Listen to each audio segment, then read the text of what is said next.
अस्सलाम दोस्तों, packet dot we से मैं हूं सनाउल्लाह खान। आज शाहीन अफरीदी का एक पॉडकास्ट जो है जारी किया है लाहौर कलंदर, जो फ्रेंचाइज है उनकी, और दिलचस्प बातें हैं दो तीन खास। मगर उससे पहले मैं आपको बता दूं कि ये इंटरव्यू किया है लाहौर कलंदर के मालिक ने शाहीन अफरीदी का, अपने कप्तान का, और जिसमें शाहीन अफरीदी बता रहे हैं कि उनके घर पर 3 बार ब्लास्ट हुआ जब वो सिर्फ 12 बरस के थे। उनके वालिद साहब पर 2 दफ़ा डायरेक्ट अटैक हुआ, उनके चचा शहीद हुए। तो ये कुछ चीज़ें थी जो उन्होंने बताई कि इन चीज़ों से उठकर वो क्रिकेटर बने, और इसलिए वो फाइटर क्रिकेटर भी हैं कि वो इन हालात से लड़कर ऊपर आए हैं दरअसल। लेकिन जो मैं ब्लॉग कर रहा हूँ एक्चुअल में वो इस बात के ऊपर है, बाबर आजम वर्सेस शाहीन अफरीदी। और लाहौर कलंदर्स के जो मालिक हैं उन्होंने एज ए होस्ट वो इंटरव्यू किया। और अब जो असल बात है वो उसकी तरफ मैं आता हूँ। एक्चुअली में उस इंटरव्यू में क्या दिखाया गया और उसके पीछे खास बात क्या थी, ये मैं आपको इस ब्लॉग के अंदर बताऊंगा। ये बहुत खास चीज़ है, आप इसको पूरा देखिएगा। इंटरव्यू में ये दिखाया जा रहा है कि शाहीन अफरीदी को बताया जा रहा है कि भाई, पूछा नहीं जा रहा, उसको बताया जा रहा है कि भाई जब बाबर आजम कप्तान थे तो आप उन पर बुरा टाइम था, आप तो साथ खड़े हुए, आपने ट्वीट किया था कि सोचना भी मना है। जब उनको बदलने का टाइम, उनको बदला जा रहा था, तब आपने ट्वीट किया था कि सोचना भी मना है। तो आप तो उनके साथ खड़े थे, मगर लोग तो कहते हैं कि आप बाबर को पसंद नहीं करते और आपका झगड़ा, इस तरह करके मफहूम जो है उस क्वेश्चन का बनता था। अब वो क्वेश्चन 2 दफा फीड किया गया, यानी जो मालिक है लाहौर कलंदर के, उन्होंने शाहीन अफरीदी से 2 मरतबा ये सवाल पूछा। अब ये बज़ाहिर शाहीन वर्सेस बाबर किया जा रहा है, मगर इस सवाल के पीछे कुछ और है जो मैं आपको इस ब्लॉग में बताना चाह रहा हूं। दरअसल सवाल और बल्कि उंगलियां उठती हैं लाहौर कलंदर के ऊपर कि ये शाहीन बाबर भाइयों की तरह रह रहे थे, इसमें कोई शक नहीं है।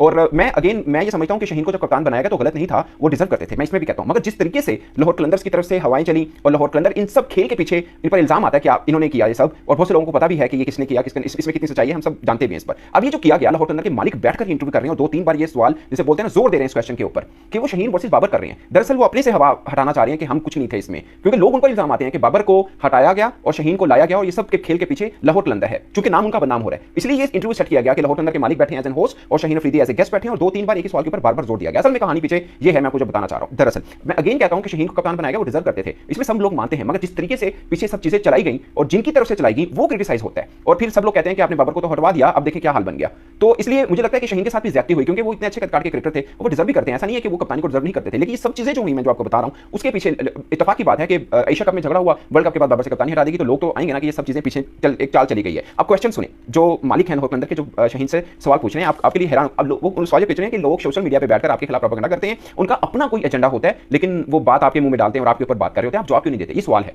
ठीक है, तो शाहीन ने बड़ा अच्छा सा टैकल किया और उन्होंने कहा कि मैं कोई ऐसी बात नहीं करना चाह रहा जिससे मेरे दोस्त नाराज हों, बला बला। उन्होंने खैर बाबर रिजवान के ऊपर बड़ी अच्छी स्टेटमेंट दी, वो भी मैं आपको बताऊंगा। मैं सिर्फ सवाल पहले बताना चाह रहा हूं। पहले ये सवाल पिच किया, उनकी मर्जी का जवाब नहीं आया, तो फिर सवाल ये पिच गया कि लोग क्यों फिर नफरतें फैलाते हैं, तो आप क्यों नहीं जवाब देते। सेम क्वेश्चन 2 तरह से, और दोनों डायरेक्ट जिसे बोलते हैं वो किया गया, और लोगों पर डाला गया कि लोग क्यों ऐसा कर रहे हैं। दरअसल किसके लिए लोग कर रहे हैं वो नहीं बोल रहे, वो शाहीन से बुलवाना चाह रहे हैं एक्चुअली में। अब शाहीन ने कितना हैंडल किया, शाहीन ने ये कहा कि Babar is like my brother, he is my brother, ये उनके अल्फाज हैं। उन्होंने बोला कि जो रिजवान है, he is a super human. फिर उन्होंने बोला कि बाबर लॉयल कैप्टन थे, उन्होंने टीम को बहुत अच्छे से लेकर चले, और बाबर ही वो वाहिद बल्लेबाज हैं जिन्होंने मुसलसल कई वर्षों से रन करते आ रहे हैं। और जब बाबर के ये जो मैंने लिखा था सोचना भी मना, दरअसल मैंने बाबर के लिए भी लिखा था, हमारी टीम का भी हैशटैग था, मैंने बाबर आजम के लिए भी लिखा था। यानी अगर कोई उनको सोच रहा है कप्तानी से हटाने का, तो ये सोचे भी ना। ये मतलब इनडायरेक्टली वो ये कहना चाह रहे हैं शाहीन कि ये मैंने इसलिए किया था। बाय द वे, ये शाहीन ने भी लिखा था, ये हारिस रऊफ ने भी लिखा था।